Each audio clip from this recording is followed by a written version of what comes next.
Beauty and the beast. पुराने जमाने की बात है। एक शहर में एक व्यापारी रहता था। उसकी 3 बेटियां थीं। तीनों बहुत ही सुंदर थीं, लेकिन तीसरी सबसे ज्यादा सुंदर और बुद्धिमान भी थी। इस वजह से तीसरी बेटी को सब सुंदरी के नाम से पुकारते थे। बाकी दोनों बहनें सुंदरी से जलती थी। वो दोनों अपनी सुंदरता और आभूषणों में ही सारा वक्त निकालती थी। सुंदरी को हमेशा एक ही सपना आता था। वो हमेशा सपने में वही देखती थी कि वो एक खूबसूरत राजकुमार से शादी करके शान से राजमहल में रहेगी। उसकी असली जिंदगी भी उसके सपनों की तरह बहुत अच्छी थी। उसकी जिंदगी में सब खुशियां थी जिनकी वो कल्पना कर सकती थी। एक दिन एक बहुत भयानक तूफान के कारण व्यापारी के सारे जहाज डूब गए और साथ ही उसका सारा धन भी। वो बुरी तरह कंगाल हो गया। मेरा सारा धन डूब गया बच्चों। अब हम अमीर नहीं रहे। आप चिंता न करें पिताजी, हम इस मुसीबत से बाहर निकलने का कोई न कोई रास्ता ढूंढ लेंगे। आप ही हमारे लिए सब कुछ है। हम आपके साथ बहुत खुश हैं। सुंदरी ने घर का सारा काम अपने कंधों पे ले लिया। वो घर की सारी जिम्मेदारी संभालने लगी, लेकिन उसकी दोनों बहनें हर समय अपने पिता से गरीबी की शिकायतें करने लगी। मदद करना तो दूर, वो अपने पिता को और दुख दे रही थी। सुंदरी बस यही चाहती थी कि उसके पिता खुश रहें। एक दिन उस व्यापारी को खबर मिली कि उसका एक जहाज बंदरगाह यानी कि समुद्र तट पर आ रहा है। व्यापारी ने ये बात अपनी बच्चियों को बताई। मेरे जहाजों में से एक जहाज बच गया था और वो जल्द ही बंदरगाह पे आ रहा है। अब हमारे पास फिर से पैसा आ जाएगा। ये खबर सुनकर सभी बहुत खुश हो गए। व्यापारी को तुरंत बंदरगाह जाने के लिए निकलना था। मुझे इसी वक्त बंदरगाह जाना होगा। वापस आते समय मैं तुम सब के लिए कुछ न कुछ लेकर आऊंगा। क्या चाहिए तुम सबको? बहुत दिन से मैंने नए कपड़े नहीं लिए हैं। आप मेरे लिए नए कपड़े ले आइए। मेरे लिए नए गहने। पिताजी, मैं चाहती हूँ कि आप सही सलामत वापस घर आ जाएं। पर मैं तुम्हारे लिए कुछ लाना चाहता हूँ। तुम्हें कोई एक चीज तो बतानी ही होगी। बोलो बेटी। ठीक है, तो आप मेरे लिए बैंगनी रंग का एक गुलाब का फूल ले आइए। व्यापारी बंदरगाह के लिए निकल गया। वहां पहुंचकर उसने देखा कि उसका सारा जहाज बुरी हालत में था। सब कुछ टूट चुका था। जहाज चलाने वाले सभी नाविक उसके जहाज का सारा सामान चोरी कर चुके थे। ये देखते ही उसे गहरा सदमा पहुंचा। वो निराश होकर वापस घर लौटने लगा। वो अपने ख्यालों में कुछ इस तरह खो गया कि उसे पता ही नहीं चला कि वो गलत रास्ते पे जा रहा है। वो घने जंगल में खो गया। बर्फ गिर रही थी। हर जगह बहुत सारी बर्फ जमा हो गई थी। कुछ देर में उसका घोड़ा थक गया। वो उस बर्फ पर चल नहीं पा रहा था। व्यापारी ने घोड़े को एक पेड़ से बांध दिया और पैदल आगे बढ़ने लगा। उसे थोड़ी ही दूर पे कुछ रोशनी दिखाई पड़ी। वो आगे बढ़ा तो देखा कि वहाँ एक बहुत बड़ा महल था। वो महल बहुत ही विशाल और खूबसूरत था। वो महल के पास पहुंचा तो महल का सोने से बना बड़ा दरवाजा अपने आप खुल गया। उसे ये सब बहुत अजीब लग रहा था। सबसे ज्यादा अजीब बात ये थी कि वहाँ बिल्कुल भी बर्फ नहीं थी। वहाँ संतरे के पेड़ लगे हुए थे। व्यापारी ने महल के अंदर जाने की सोची। ये महल कितना सुंदर है। व्यापारी महल के अंदर बड़े से दरबार में आ गया। अंदर कोई नहीं था। वहाँ बस एक मेज पर दावत सजी हुई थी। खाने के ताजे और स्वादिष्ट पदार्थ वहाँ रखे हुए थे। उसने कुछ देर इंतजार करने की सोची। काफी समय तक इंतजार करने के बाद भी जब वहाँ कोई नहीं आया, उसने आवाज लगाई, लेकिन वहाँ फिर कोई नहीं आया। क्या यहाँ कोई है? अब और कितना इंतजार करूं? लगता है कोई नहीं आएगा। ये खाना बहुत ही स्वादिष्ट लग रहा है। मुझे भूख भी लगी है। पता नहीं फिर कब खाने को मिले। मैं ये खाना खा ही लेता हूँ। जो भी यहाँ आएगा मैं उसे बाद में शुक्रिया अदा कर दूंगा। उसने जल्दी ही सारा खाना खत्म कर लिया। खाना खाकर वो सीढ़ियों से ऊपर गया। ऊपर उसने एक दरवाजा खोला। अंदर बहुत ही मुलायम बिस्तर सजा हुआ था। उसे अपने भाग्य पे यकीन नहीं हो रहा था। वो जल्दी ही थका होने की वजह से वहां गहरी नींद में सो गया।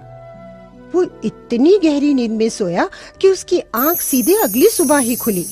जब वो उठा तो उसने देखा कि वहां नए कपड़े रखे हुए थे। वो कपड़े उसके ही नाप के थे।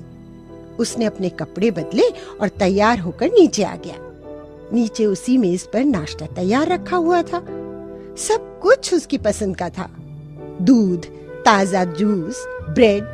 उसने पेट भर के नाश्ता किया और अपने घर वापसी की सोची। आप जो भी हैं, आपने मेरी बहुत मदद की है। बहुत बहुत धन्यवाद आपका। मैं अब जा रहा हूँ। व्यापारी महल से बाहर आ गया। बाहर आकर उसने देखा तो हर जगह गुलाब के फूल थे। उसे सुंदरी की बहुत याद आ गई। वो बैंगनी गुलाब ढूंढने लगा, लेकिन वहाँ बैंगनी गुलाब नहीं थे, वहाँ बस लाल गुलाब ही थे। उसने अपनी बेटी के लिए लाल गुलाब ही ले जाने का तय किया। उसने बाग से एक गुलाब तोड़ लिया, लेकिन गुलाब का एक फूल तोड़ते ही वहाँ किसी के गुर्राने की आवाज आई। व्यापारी पीछे मुड़ा तो उसने देखा कि वहाँ एक बहुत बड़ा और डरावना राक्षस खड़ा था। राक्षस की आंखें खून की तरह लाल थीं। उसके बड़े दांत और नाखून तलवार की तरह तेज और नुकीले। तुम्हारी हिम्मत कैसे हुई मेरे बाग से गुलाब तोड़ने की? मैं तुम्हें अपने महल में पनाह दी, खाना दिया, सोने के लिए बिस्तर दिया, और तुमने क्या किया? क्या इसी तरह किसी के आभार को चुकाया जाता है? देखो, तुमने बहुत बड़ी गलती की है। तुम्हें इसकी सजा जरूर मिलेगी। नहीं नहीं, मुझे माफ कर दीजिए।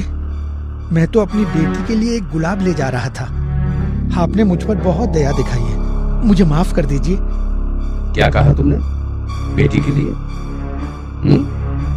ठीक है, तुम्हें मेरी एक शर्त माननी होगी। अगर तुमने मेरी शर्त मानी तो मैं तुम्हें छोड़ दूंगा। कैसी शर्त? मेरी 3 बेटियां मेरा इंतजार कर रही हैं। मैं आपके लिए कुछ भी करने को तैयार हूँ। बोलिए, क्या शर्त है आपकी? ओह, 3 बेटियां? ठीक है, तुम्हें अपनी एक बेटी को यहाँ महल में लाना होगा। वो मेरे साथ यहाँ रहेगी।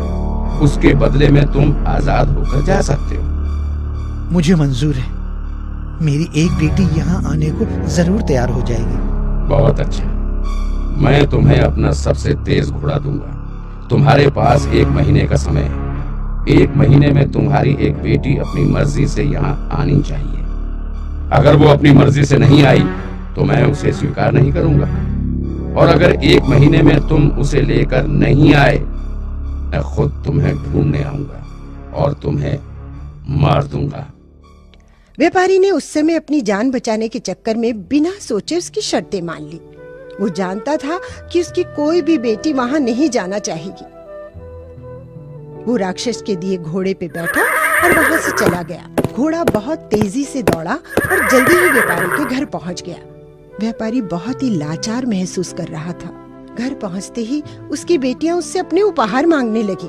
उसने सुंदरी के लिए लाया हुआ गुलाब उसे दे दिया। ये लो सुंदरी, तुम्हारा गुलाब। मैं तुम दोनों के उपहार नहीं ला सका, और ये गुलाब भी मुझे बहुत महंगा पड़ा है। उसने अपनी बेटियों को सारी कहानी बताई। किस तरह उसके जहाज का सारा सामान चोरी हो गया था, किस तरह वो महल में पहुंचा और उस राक्षस से मिला। उसने राक्षस की शर्त भी उन्हें बताई। ये सुनते ही दोनों बहनें सुंदरी को दोष देने लगी कि उसकी अजीब इच्छा की वजह से ही ऐसा हुआ है। क्या तुम कोई समझदारी की वस्तु नहीं मांग सकती थी? तुम्हें हमेशा कुछ अलग ही चाहिए होता है। हाँ, ये मेरी ही गलती है, और इस गलती की सजा भी मुझे ही मिलनी चाहिए। मुझे माफ कर दीजिए पिताजी, आपको मेरी वजह से इतनी तकलीफ हुई। मैं जाऊंगी उस राक्षस के पास। नहीं नहीं नहीं सुंदरी, ऐसा मत कहो। नहीं पिताजी, ये सब मेरी वजह से हुआ है। मैं वहां जरूर जाऊंगी। सुंदरी उस राक्षस के भेजे हुए घोड़े पे बैठ गई। उसके पिताजी ने उसे बहुत समझाया, लेकिन उसने अपना फैसला नहीं बदला। अब तक रात हो गई थी। घोड़े के पंख निकल आए थे। वो उड़ते हुए जंगल के ऊपर से गुजर रहे थे। पूरा जंगल रोशन हो चुका था। जमीन पे तारे टिमटिमा रहे थे। ऐसा लग रहा था जैसे उनके स्वागत के लिए जंगल को सजा दिया हो। जल्दी ही वो संतरे के पेड़ों वाले रास्ते पे आ गए। महल भी रात की रोशनी में चमक रहा था। बहुत खूबसूरत नजारा था। उनके वहां पहुंचते ही महल का दरवाजा अपने आप खुल गया। महल के अंदर हॉल में खाने की मेज सजी हुई थी। पास ही आग भी जल रही थी। लंबे सफर के बाद दोनों काफी थक चुके थे और भूखे भी थे। दोनों ने खाना खाना शुरू किया। कुछ ही देर में वो राक्षस वहां आ गया। उसे देखते ही सुंदरी बहुत घबरा गई। सुंदरी, क्या तुम यहाँ अपनी मर्जी से आई हो? नमस्ते स्वामी। हाँ, मैं यहाँ अपनी मर्जी से आई हूँ। क्या तुम अपने पिता के बिना यहाँ मेरे साथ खुशी से रहोगी? हाँ। मेरी शर्त पूरी करने के लिए धन्यवाद। तुम अपने घोड़े के पास जाओ। उस पर सोने से भरे 2 ट्रंक लाद दिए गए हैं। उतना सोना तुम्हारी बेटियों और तुम्हारे लिए काफी होगा। अब तुम जा सकते हो। अलविदा मेरी बेटी, मुझे तुम्हारी बहुत याद आएगी मेरी बच्ची। मुझे भी आपकी बहुत याद आएगी पिताजी। व्यापारी घोड़े पे बैठा और वहां से निकल गया। राक्षस ने सुंदरी से आराम करने को कहा। सुंदरी ने उसकी बात मान ली और ऊपर के कमरे में जाकर सो गई। अगले दिन सुबह वो उठी तो उसके कमरे में हर वो चीज थी जिसकी उसे जरूरत हो सकती थी। नए कपड़े, गहने इत्यादि।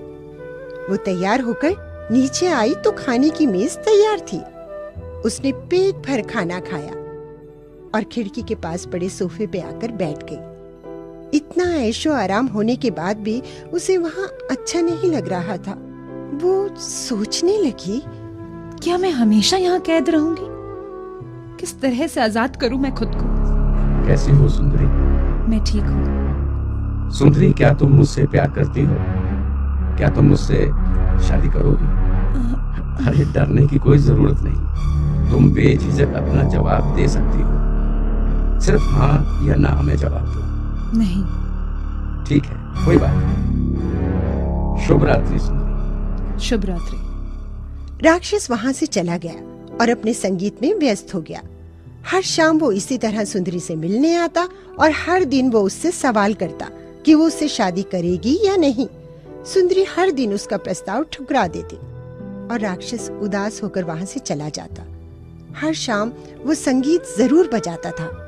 कई दिनों तक ये सिलसिला चलता रहा। अब सुंदरी को उस राक्षस से डर नहीं लगता था।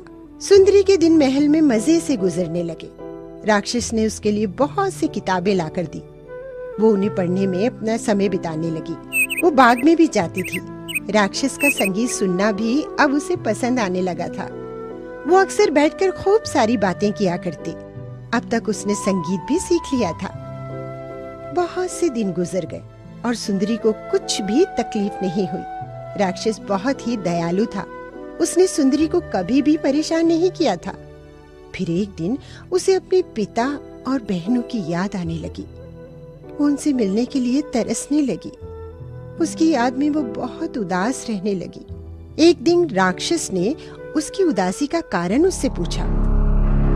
मुझे मेरे परिवार की बहुत याद आ रही है। मैं अपने पिताजी से मिलना चाहती हूँ। एक बार उन्हें देखना चाहती हूँ। मुझे बस कुछ दिन के लिए मेरे घर जाने दो। मैं वादा करती हूँ कि मैं 7 दिनों में वापस आ जाऊंगी। तुम मुझसे भागना चाहती हो? ये सब इसलिए ना कि तुम मुझसे नफरत करती हो? नहीं नहीं, ऐसी बात नहीं है। मैं आपसे नफरत नहीं करती। मुझे भी आपसे दूर जाने में बहुत दुख होगा। मैं वादा करती हूँ, मैं जल्दी और जरूर वापस आ जाऊंगी। मैं तुम्हारी बात मानता हूँ, लेकिन अगर तुम वापस नहीं आई तो मेरी जान भी जा सकती है। ये बात याद रखना। तुम समय पर वापस आ जाना। नहीं नहीं, आप ऐसी बातें मत करिए। मैं ऐसा कुछ भी होने नहीं दूंगी। मैं जरूर वापस आऊंगी। उनसे मिलते ही मैं वापस लौट आऊंगी। ठीक है, वहां जाने में तुम्हें कोई तकलीफ नहीं होगी। इस अंगूठी को पहनकर सो जाओ। सुबह उठोगी तो तुम अपने परिवार के सामने आओ। डरना मत। अब जाओ और सो जाओ। राक्षस उदास होकर वहां से चला गया। उसके जाते ही सुंदरी जल्दी से अंगूठी पहनकर सो गई। अगली सुबह वो उठी तो उसने अपने आप को खुद के घर में अपने बिस्तर पर पाया। उसे अचानक वहां देखकर उसकी बहनें आश्चर्यचकित हो गईं। सुंदरी अपने पिता से मिली। दोनों गले मिलकर रोने लगे। सुंदरी ने उन्हें राक्षस के स्वभाव के बारे में बताया। राक्षस के बारे में ये सब जानकर उसके पिता ने उससे कहा, सुंदरी, वो राक्षस बहुत ही अच्छा है। उसने तुम्हारे लिए बहुत कुछ किया है। देखो, वो भले ही दिखने में डरावना हो, लेकिन उसका मन बहुत साफ है। मुझे लगता है कि उसके सूरत पे न जाकर तुम्हें उसकी इच्छा पूरी कर देनी चाहिए। ये सुनकर सुंदरी थोड़ा उदास हो गई। वो सोचने लगी कि शायद राजकुमार से शादी करने का उसका सपना कभी पूरा नहीं होगा। देखते ही देखते 1 हफ्ता निकल गया। सुंदरी राक्षस से किया हुआ अपना वादा भूल गई। एक रात उसे सपने में राक्षस दिखाई दिया। वो राक्षस जमीन पे बेहोश पड़ा हुआ था। वो मर रहा था। सुंदरी डर से उठ गई। उसने उसी शाम वापस जाने का फैसला किया। उसने अपने पिता को ये सारी बातें बताई और रात में अंगूठी निकालकर वो सो गई। अगली सुबह वो महल में थी। आंख खुलते ही वो उस जगह गई जो उसने सपने में देखी थी। वहां उसने देखा कि राक्षस सच में जमीन पर पड़ा हुआ था और अपनी आखिरी सांसें गिन रहा था। उसे समझ नहीं आया कि राक्षस मर गया है या जिंदा है। वो डर गई कि उसकी वजह से उस राक्षस की मौत हो जाएगी। वो उसके पास गई तो उसने देखा कि उसकी सांसें अभी भी चल रही थीं। उसने तुरंत उसकी आंखों पे पानी छिड़का और राक्षस होश में आ गया। ओह, शुक्र है कि आप ठीक हैं। आपने तो मुझे डरा ही दिया। मुझे अभी पता चला कि मैं आपसे बहुत प्रेम करती हूँ। अगर आपको कुछ हो जाता तो मैं क्या करती? क्या तुम सच में मेरे जैसे बदसूरत प्राणी से प्रेम कर सकती हो? सूरत से क्या होता है? आपका दिल बहुत बड़ा है। आप इतने दयालु हैं। मुझे इससे ज्यादा क्या चाहिए? मैं बहुत प्रेम करती हूँ आपसे। सुंदरी, क्या तुम मुझसे शादी करोगी? हाँ, जरूर। ये कहकर सुंदरी ने उसे चूम लिया। अचानक राक्षस के आसपास चमकीला धुआं सा छा गया और वो हवा में तैरने लगा। जो वो नीचे उतरा तो वो एक खूबसूरत राजकुमार में बदल गया था। मुझे तो यकीन ही नहीं आ रहा। तुम तो बिल्कुल वैसे हो जैसे मैं अपने सपनों में देखती थी। ओह सुंदरी, तुमने मुझे आज एक श्राप से मुक्त किया है। मैंने एक डायन को युद्ध में हराया था। उसने मरते समय मुझे श्राप दिया था कि कोई भी मुझसे प्रेम नहीं करेगा, और उसने मुझे डरावने राक्षस में तब्दील कर दिया था। आज तुमने मुझे सच्चा प्यार करके उस श्राप को तोड़ दिया है। तुमने मुझे आजाद कर दिया है। मुझे तो अपनी आंखों पे विश्वास ही नहीं हो रहा है। क्या ये सच है या मैं सपना देख रही हूँ? राजकुमार ने उसे मजाक में चुटकी काटी और उसे एहसास हुआ कि वो कोई सपना नहीं है। अब हमें ज्यादा देर नहीं करनी चाहिए। चलो चलो चलो तुम्हारे परिवार के पास चलते हैं और अपनी शादी की खबर उन्हें देते हैं। वो दोनों सुंदरी के घर गए और उन्हें सब कुछ बताया। दोनों की शादी बहुत बड़े जश्न के साथ हुई। सच्चे और साफ दिल ने सुंदरता को पीछे छोड़ दिया था। केवल सुंदर दिखना ही काफी नहीं है। असली सुंदरता होती है साफ मन में, अच्छे विचारों में और अच्छी आत्मा में। ये कहानी हमें ये भी सिखाती है कि जबरदस्ती हम किसी को अपना नहीं बना सकते। किसी से प्यार करने के लिए उसकी मर्जी भी उतनी ही जरूरी है जितनी खुद आपकी।